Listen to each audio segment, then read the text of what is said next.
Chapter 2. The rise of English identity.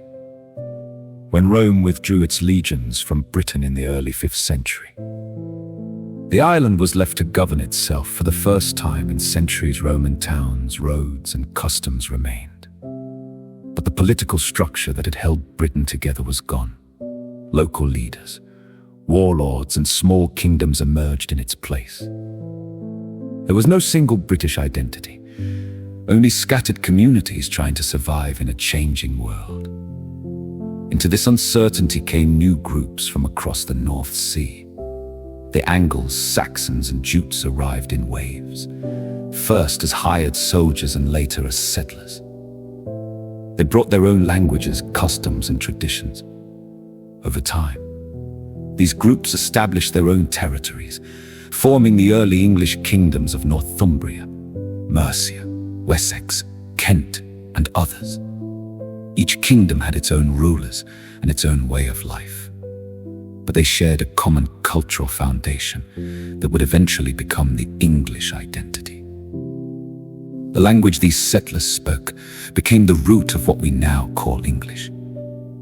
It was simple, direct, and practical, shaped by the daily lives of farmers, warriors, and craftsmen.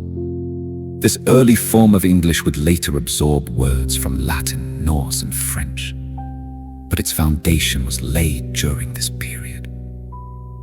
Without these early settlers, the English language, as we know it, would not exist. Christianity returned to Britain during this time as well. Missionaries from Rome and Ireland traveled across the island. Teaching and baptizing, their work was slow and often difficult. But it gradually took hold. Monasteries became centers of learning, preserving scripture and teaching literacy. The blending of Christian belief with local customs created a unique religious culture that would shape English society for centuries. These early centuries were not peaceful. The kingdoms fought one another for land and influence. Alliances shifted, borders changed, and leaders rose and fell. Yet through all the conflict, something new was forming. A shared language, shared customs, and shared beliefs began to unite the people of the island. The idea of the English slowly took shape. This period matters because it laid the foundation for everything that followed. The English language, English law, and English culture all began here.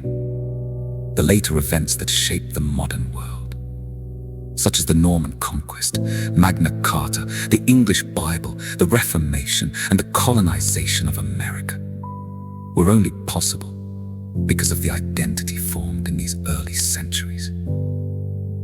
The rise of English identity was not a single event, but a long process.